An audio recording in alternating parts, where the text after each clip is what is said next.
We have here with a third of our rotation, all Colorado local musicians. What is it, Thursday today? It is Thursday, and we have an amazing guest in our studio.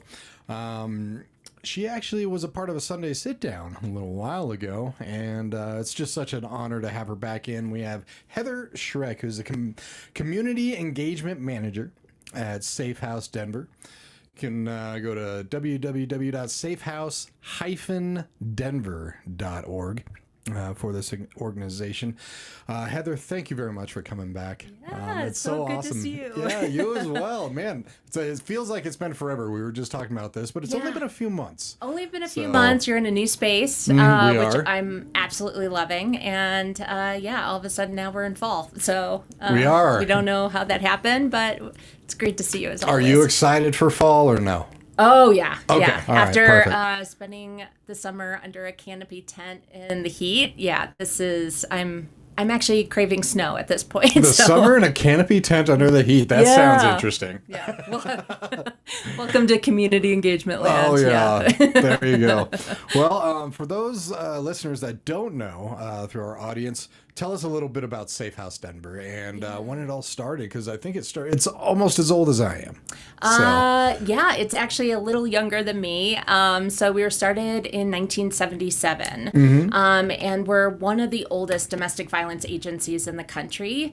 And we're the only agency in the city and county of Denver that offers a full continuum of care for survivors of domestic violence. So our 24-hour crisis and information line operates 24 hours a day, 365 days a year, not just for survivors seeking services or resources, but for friends, family members, coworkers concerned about that loved one.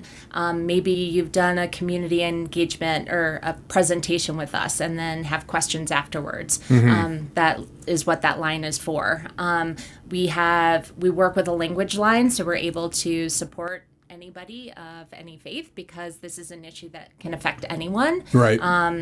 And then our emergency shelters for those who are in immediate crisis. So we have a 34-bed shelter. Folks can stay up to 30 days. It's all ages. It's all identities.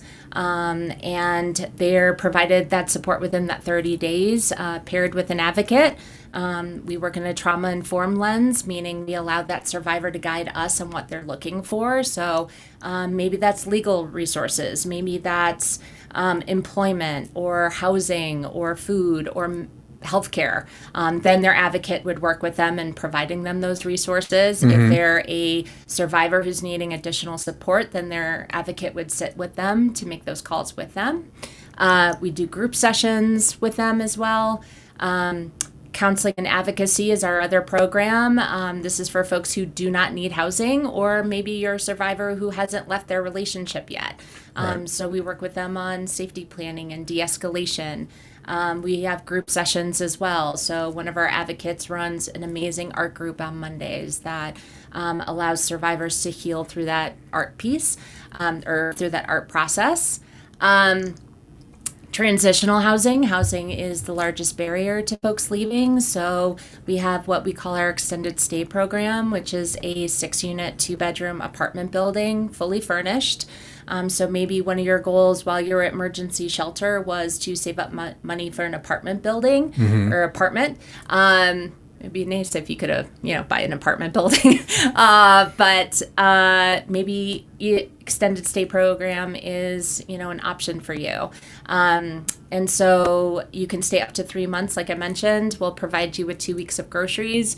And you're able to work with that advocate and have that private time to work on your goals, but learn what life is going to look like after us. And then education's power. So this is where I work. So we talk to anybody and everybody about domestic violence, and we do it all at no cost. And this is for all ages. I mean, you guys handle also kids as well. Yeah. So, and if you are listening into the radio, of course, stay tuned, especially if you're in a car.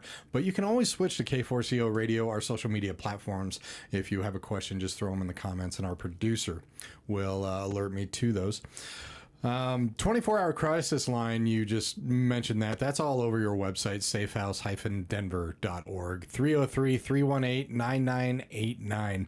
The 24-hour crisis line, I mean, who is this really tailored for? Is this tailored for people who are experiencing? Is it tailored to friends and family members who want to see how they can help? Both. Okay. Honestly, yeah. So we'll have survivors who reach out and say, hey, I'm looking for emergency shelter, or maybe I don't need housing, but hey, do you have information on legal resources because I want to, take my partner to court, or do you have referral processes or information on restraining orders and things like that, or maybe it's a friend or family member who's doesn't know how to talk to their sibling or coworker or whoever it is in their life and is calling to say, I need some advice. How do I talk to said person, or what services do you provide, or how do I have that conversation with them? And it's really an all-encompassing number. If you even have questions about domestic violence, maybe October is Domestic Violence Awareness Month, so maybe you're seeing a lot of promotions and publicity just around the issue and things like that, and you just want to learn more, then that's a number to call. And it's better for us to share that information and maybe plant that seed or provide you because no one's immune to it. The more I'm out in the community, the more I see either hear of people. Almost everybody I talk to has somebody in their life going through it, or has gone through or it. known somebody. Right. And it's definitely hard to know how to intervene the correct way, because a lot of people don't want people to intervene on that. So so that's nice that you kind of can advise stuff like that. One of the things too is to let them know, like, one of the biggest things they can do is to listen. These relationships are relationships. They're based on love. Their partner is not, most likely not abusive 24/7. So they have those beautiful moments where they're not like that. So they're constantly trying to get back to that. So how do you, listen in a way that just hears what they're saying and kind of makes it safe for them to be believed, because they've most likely been so isolated from friends and family anyway, and they are believing the lies that their partner shares with them. So, most of these relationships, as I talk about in presentations, they don't start violent on day one. So you're not going to go on a first date with someone and somebody assaults you. And if you did, you'd call the police, tell a friend, and never see them again. Right. It starts emotionally. And how many times do I hear, this will never happen to me? And I'll say, well, it's because you have a healthy mind. If you have somebody in your life that you're dating and all of a sudden they say, well, you're stupid and why did you do that, and you need to work out, and just mean things. And the first time you're probably like, wow, they woke up on the wrong side of the bed and like, why are they mean? But over time it becomes that pattern, and that pattern then thus allows you to believe the lies that they're sharing with you. When someone does kind of contact you guys, say, a lot of it is just getting the courage to do so, and getting the courage, especially when kids are involved. That's one of the worst things out there. But what is that process like if someone were to contact Safe House Denver, someone says, I have to get out, I'm going to get out, what do I do right now? So you do have a location for the nonprofit, but a lot of it is about privacy too, and protection. So what does that look like when someone does reach out? We believe that if I say, hi, my name is Heather and I'm calling and I need shelter, they're going to believe that my name is Heather. And they're going to ask a little bit about your situation and what we're looking for, and things like that. But it is around that privacy and that security, because one of the biggest things that if a survivor comes up to me at a community event, for example, and says, I need to leave right away, safety planning is one of the number one things we can't stress enough. So if there's a survivor listening currently and is debating leaving their partner, one of the biggest things I would stress is calling the crisis line and to safety plan, because it is the most dangerous time for a survivor. Is So when they try calling to leave. before you leave Exactly. to put a safety plan in place. In place. Okay, Yeah. gotcha. Because we can help you replace IDs and things of that nature. But how can we get you into a place that it's safe for you to go? Right. So that individual's not around and doesn't learn about it. So they're going to get a little bit of information on you, like what have you experienced. You don't have to go into whole details, but we believe you. And maybe that individual, and you're right in saying it's so courageous for someone to call. It takes so much strength for them to do so. They may have been dealing months with family and friends who don't understand the relationship, who say, you need to leave tomorrow, and what are you doing? Or maybe they're so isolated from friends and family and have no clue that this is even going on.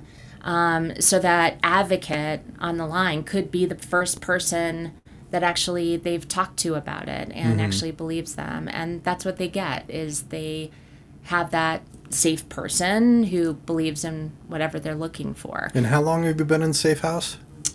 It will be close to 7 years. 7 years. Yeah. In your time there, what would you say are probably the most common obstacles for someone to finally reach out to Safehouse Denver, or finally have the courage to leave, or say I'm done? Something that connects in them. I mean, it's almost like mental health or sobriety. You can't force somebody to do it because it's work. Like, we do great work, but you're not going to walk out of Safehouse Denver 100% healed from TB. You'll walk out of there with great tools in your tool belt, Right. Because that healing journey will never end for you. So it's something within that connects to say, you know what, I've been climbing this really, really hard mountain for a very, very long time, and I've come to that peak, and maybe something just snaps in you, like, I'm just going to give myself a shot. And then they do. And I see it with volunteers where it's personal for them. We have one who's amazing, and I won't share her name because I don't know if I could do that, but she's a former client of ours, and her story is so hard. I mean, all of these survivor stories are hard, but coming to know her, hers is really ugly. But for her to not only have the courage to reach out to seek that support through counseling, but then also to say, you know what, I'm going to show up all the time because I want other people to connect with the resources like I did, Right. and find that support. So I think it's standing at that peak and saying, like, you know what, today I'm going to try for myself. I would think a lot of the volunteers that you get, or people that want to volunteer, have experience with it, whether it's not through themselves or but somebody they know even. Yeah. And I think donors and staff, Mm-hmm. to volunteers, everybody. I think most people come to this issue because it's personal for them. right.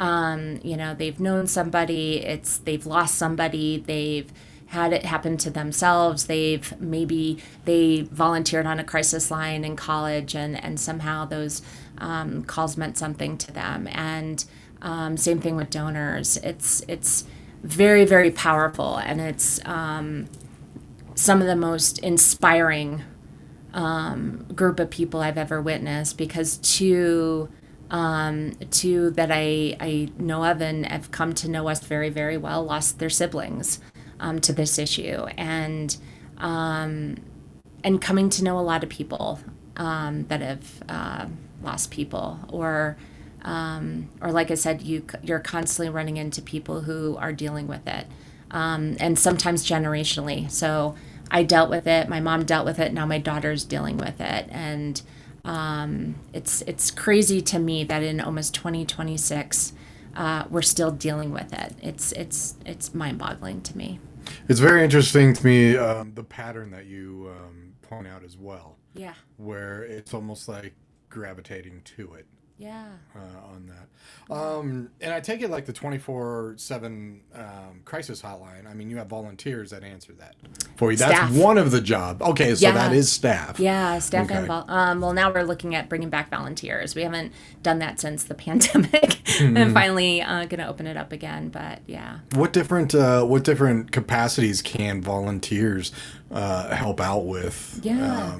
The organization. a lot of them have been joining me this summer. So we've been under, like I said, a canopy tent. So we do a lot of festivals during the summer, like Pride and Juneteenth and Colorado Black Arts. But we do smaller city events and resource fairs, and so helping to table and talk about the organization. And we have hand fans that we hand out and that have our resources on it, but it also has what we refer to is our dating bill of rights, or what a healthy relationship looks like. So I have a right to change my mind on going on a date, for example, or I have a right to argue with my partner, and things like that. We have events that we do. So this past Saturday, we had our gala. So we had volunteers volunteer that evening. We have sometimes third-party events that we do. Like we were a beneficiary of the Arvada Elks car show over the weekend, so I had to volunteer there. We have group volunteers that come in. So we have what we call our butterfly boutique. So this is where all of our in-kind donations lie at shelter. So that's clothing, school supplies, toiletries, that kind of stuff. So we'll have donors donate it, but then we'll have a volunteer group come in. And so now it's coming to fall and winter, so they'll probably, hang some snowflakes and things like that from the ceiling and just kind of spruce it up a bit. We've had volunteer groups like organize things, rake leaves, do the things. So kind of diversified across the board, and it's episodic. So meaning we'll email in about an opportunity. If someone's available, you sign up. If not, you just stay on the list to the next time. So it also allows a lot of freedom in your schedule. Some people come in once a year, some people come in more than that. So it allows, like I said, that freedom. So it's not that, hey, we're looking for Thursdays from 6 to 8 or whatever. Right. And stuff like that. I really like, and you mentioned it a couple times, how a lot of what you do is for the family and the kids, like the week's groceries and then helping out with school and stuff like that. Because the problem is, a lot of times there are children involved, and so leaving really puts a wrench into everything. It does. I mean, I'm single at 52, and I think any parent to me is a hero. Like you and I were talking before we got on air about schedules. And how we know our friend Sabrina, like she, bless her heart, I don't know how she has time to do all the things that she does, but like even my own schedule, I fight for that. I don't know what it would be like to have a little person or a middle person or any sort of, kiddo in your family, but then to In the midst of all of that. Right. Now it's not just about you, it's about the little people. And some, we've had, folks come into shelter sometimes with 5 or 6 kiddos, and that strength, and any parent to me is a hero, but it goes beyond that in this situation because of the strength it takes for you to choose that, but also to say, okay, I've got this, this other group of people, 1 to however many, that I've got to care about as well. And then finding that strength to fight for them while you're also fighting for yourself. And to me, that is just magic. And because they're allowed to then, as this unit too, as hard as DV is, there's also that opportunity for that individual and that family to create something new. And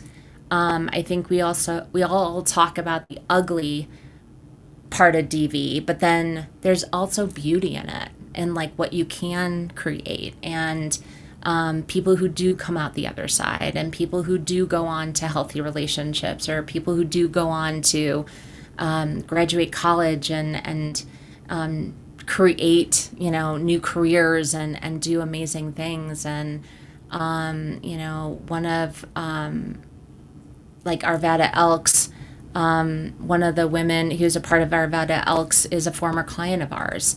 And so there was this like full circle, and she's doing amazingly. So there's that side too. Right. No, I absolutely can't imagine. But coming out on the other side, yeah. It really is who we are. I mean, and it's a lot of the obstacles that we go through create who we are and what we can do in life. So if you're listening audio wise, we're with Heather Schreck, who is the community engagement manager of Safehouse Denver. Safehouse-denver.org, and the regular line is 303-318-9959 on the website. There's also a 24-hour crisis line right there as well. You talked about a shelter. I take it the shelter is kind of like the very first stop, very first place for somebody who the shelter can be there for about 30 days. Yeah, I mean, well, first port of entry is that crisis line. Okay. But then, shelter. So we own 3 buildings. So we have our shelter, which is up to 30 days. Our counseling and advocacy center is one that we do publicize. So that's our main building. And then our third location is our extended stay. So both shelter and extended stay are ones we don't due to that privacy and security. So if anybody's coming to the Safe House, to our counseling and advocacy center and says, I am looking for resident Heather Schreck, doesn't matter if it's DPD, doesn't matter who it is. We're going to say we don't know who that is. And that's that privacy thing that is very again. Needed on it. Right. Yeah. And how long, so after everything and they get into an extended stay, how long are the extended stay services available for while they're building everything back up? Up to 3 months. Up to 3 months. Yeah. Wow. Okay. Yeah, but they can work with their with their advocate for additional time. So let's say, hey, it's taking me a little longer, and I may need 4 months or whatever. Then they can talk to their advocate about it. They do have to have a job and a little more stability before going into extended stay. So, and just being a good fit, because like I mentioned, it's really kind of built in a place of like, okay, this is what it's going to show.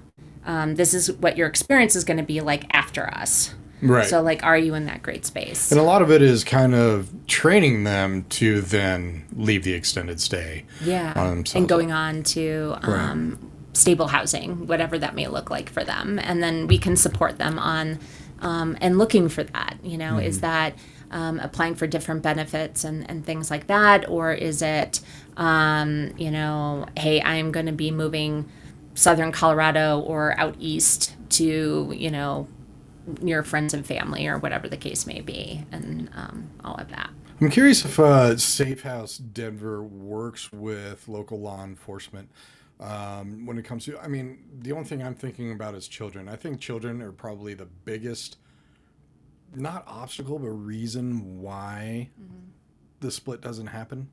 And so with children, there's a lot of stuff like schools. Where both people know exactly where the kids are going to be, when it comes to the school. So how does Safe House Denver kind of work and navigate through that with schools or police departments when it comes to somebody who's trying to get away?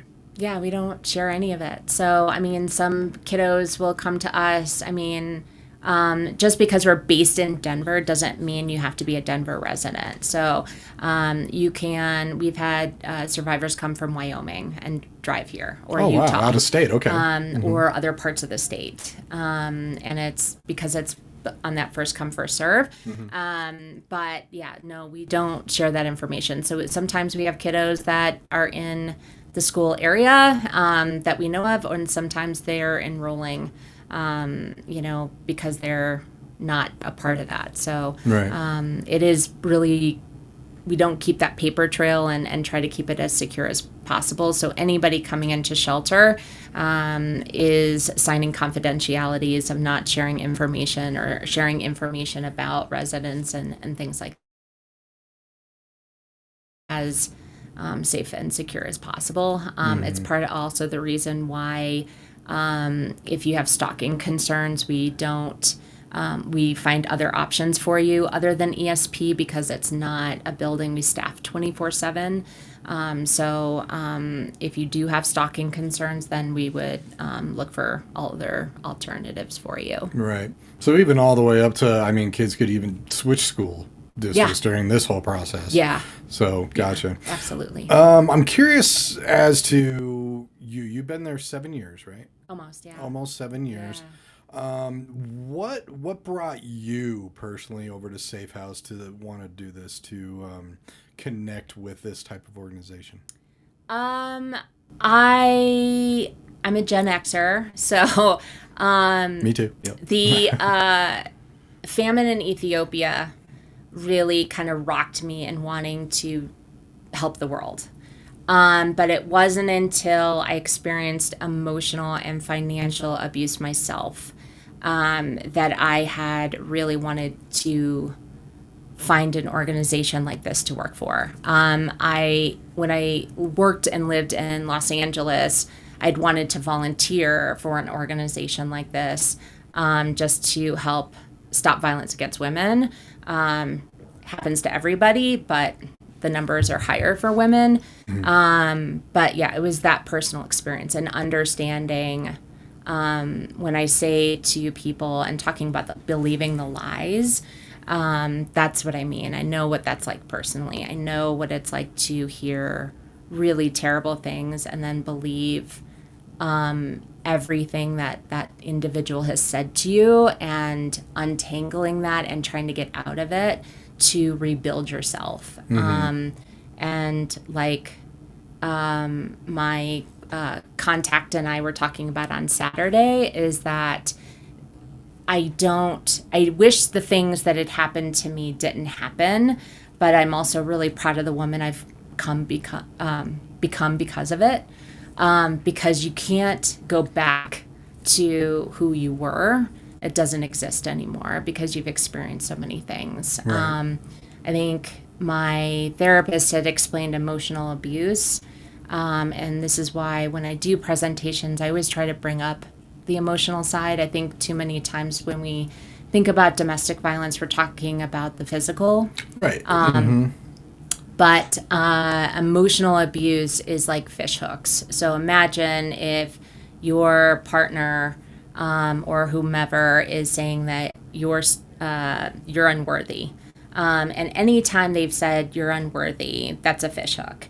Anytime they've said you're overweight, anytime I was told, for example, you're fat, you're ugly, nobody loves you, you're not going to do anything with your life, your family hates you, your friends don't call you, and it was constant and controlling where I ate, when I ate, what I ate, where I slept, how much I slept. And then you get into the financial piece where your paychecks are not your own, or Right. your money is not your own. So to me, that's why applying to this organization, this was actually the third organization I had applied to. And I thought, okay, if I don't get an interview with this, I'm done. Obviously, it's not meant to be, and the universe is going to give me something else, and then I'll figure out a way to support people that have experienced it. But somehow Safehouse took a chance on me, and but I do this work because I don't want to see other people like me. I want this to end.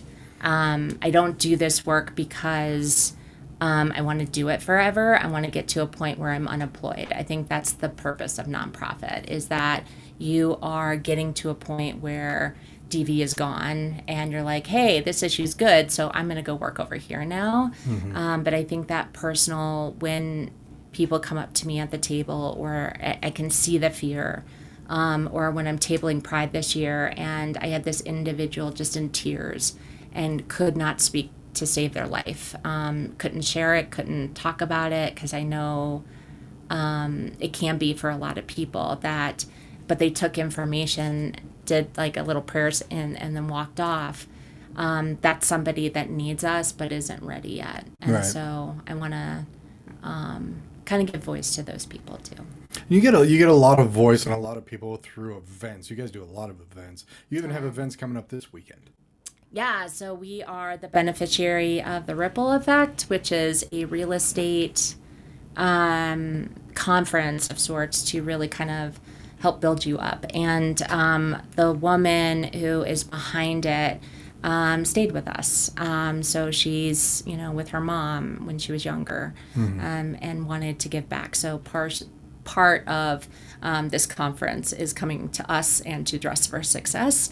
So you have ways like that where, you have a survivor who's, healed throughout their journey and then come back. And but every single time we table, whether it's an event like that where we're a beneficiary of something, or we're tabling just to spread that awareness, like you're always going to run into a survivor. And we always meet the people we're meant to meet, right? At least that's my philosophy. And then sometimes you're gaining other volunteers from it, or you're gaining, or people are reaching out for support. I had a woman who's a counselor. She found my business card on a bulletin board in her office building because somebody had posted it there, and had wanted to reach out for additional information for her clients and things like that. So it's almost like a riptide and interconnection, because I think we're all interconnected, and I think we've lost that. Right. So I'm trying to figure that out too. Right. And if somebody wants to, see the events, are your events posted on the website? Safehouse. Again, it's www.safehouse-denver.org. Yeah. Yep. So you can, so Ripple Effect is this weekend. You can go to Woods Boss tonight. They're doing pint night and things like that. But we have a community initiative section. We are out and about. You can always email me. My email information's on the website, and just share. We're at major events all summer long. We're kind of winding down, maybe. It's the fall time, the winter time, so a lot of the events, we usually post it on our website, and I'm always happy to respond to folks too. And the best way for somebody, if they wanted to volunteer, if they wanted to see how they could help out, is just to go to the website. The website, yeah. Okay. And then they can also email me at Schreck at safehouse-denver.org just to get more information, and I'm happy to send that. But yeah, on the website gives out a lot of good information, and it's a heavy issue, but we also have a lot of fun too, and you find a lot of connection and community, and people who want to give back and come up with other ideas too for us to try. And we're doing the Feet for Justice walk in a couple weeks, which is the walk against human trafficking, and so we have a team there, and we're going to try to, we're tabling that day and making some noise there, because there are intersections between human trafficking and domestic violence. And so and where's this event taking place? City Park. Yeah. All so you can come out on a Sunday early and either get your walking shoes on, or maybe hold some purple and a sign and be like, go you. So right. It'd be beautiful weather for it too. Yeah. On the website, so you do have the 24-hour crisis and information line. You have the regular phone number and all the information. You have an escape site on this. For those that don't know, what is an escape site?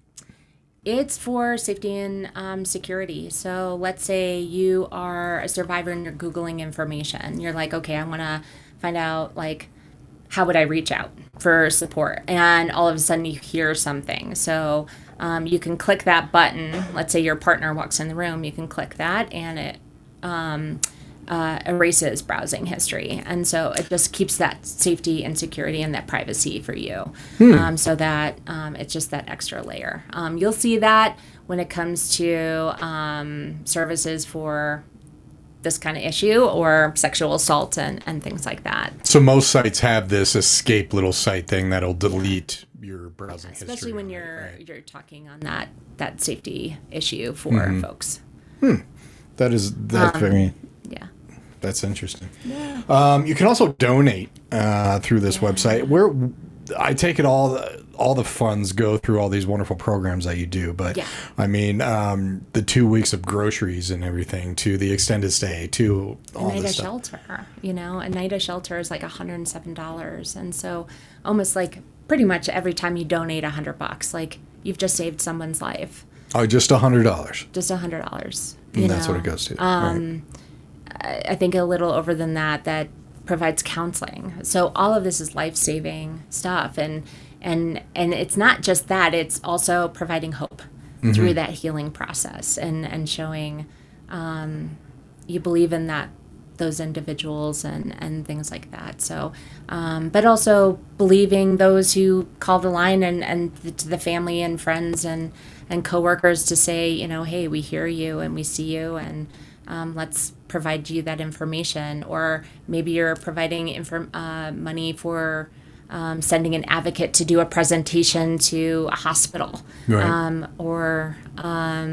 We've had a lot of counseling offices reach out as of late because they've seen a lot of DV clients. So how do we safety plan for folks like that, and stuff like that. So it goes a long way, and it's so life-saving, and it means the world to those individuals, and it means the world, I think, to anybody who works in this issue and sees the courage and the resilience that comes with it. And the counseling centers you have, I mean, they're for, there's child counselors, an advocate. adult Yeah. advocates, all that. Yeah, Okay. so you're advocating in a way, to say, okay, let's.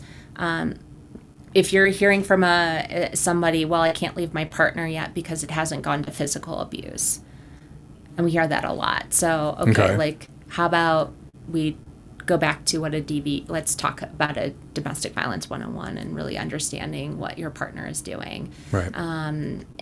Or maybe it's replacement of documents and things like that because you left with the clothes on your back, but you didn't think of your social security card and your ATM card, or maybe you're experiencing financial abuse and you don't have an ATM card, but you don't have a driver's license and things like that. So that's what your advocate is there for. And also to say, okay, I believe you and I see you.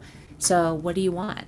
Like, what do you, if you have been with your partner, said 5 years, 2 years, 10 years, 20 years, and you've had this individual controlling every aspect of your life, what do you want? This is a way for you to kind of create that yourself. So is that, you've always wanted to go to school because maybe you had been together with your partner since high school and you've never had that choice. Maybe you need a little more finance 101 because you left high school and you don't know how to budget. And I wish my parents had taught me how to do that, Maybe it's, I've always wanted to, who knows what, but you get to create that. And that's what your advocate's there for, is to say, okay, let's pull together these resources for you and empower you and see things in a new way, to rebuild and rebuild the new you and see and fall in love with yourself again. And the self that has gotten you through so many things up until that point, Right. and stuff like that. It all kind of goes back to and centers around that safe plan that you're talking about. Yeah. So, I mean, you would advise, do not do anything without that plan in place. Yeah, I mean, obviously we can't do that, but I mean, for somebody, but yeah, I highly encourage, if you have someone in your life who is experiencing DV or you are experiencing domestic violence, first off, like, we believe you and we see you.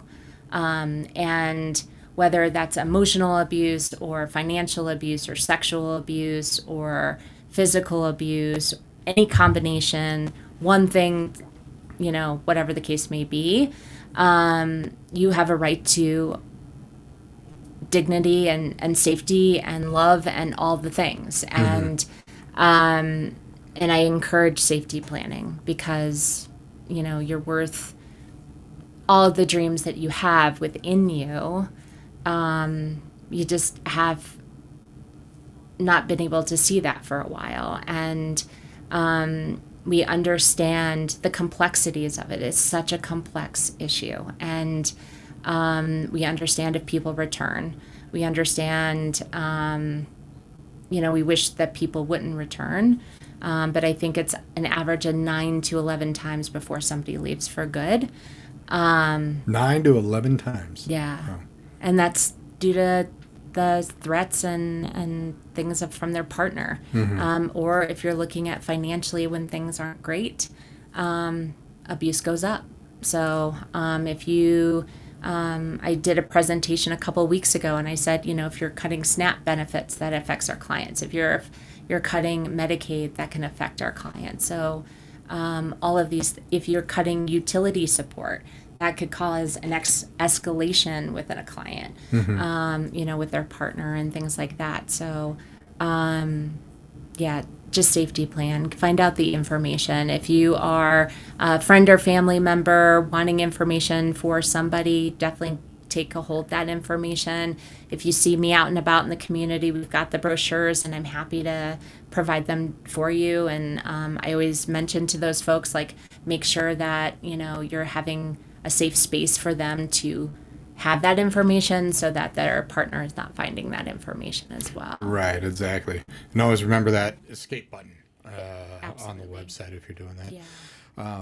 Heather, thank you so much for coming in. It's been a while. Yeah, so, yeah. It's been a while, but you guys are so warm and kind, and you're amplifying survivor voices, and I just appreciate it, and I love chatting with you, so thank you for having me back. Of course. We absolutely love what you do. Thank you. So thank you very much.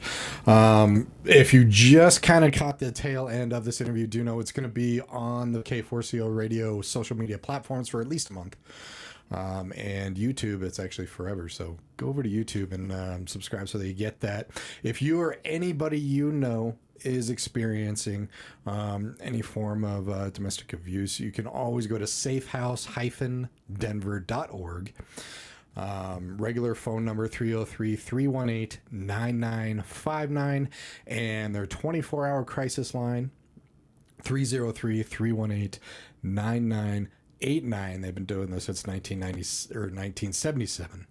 And just really will help every step of the way, which I love, from the shelter to the extended stay to everything, and counseling and everything.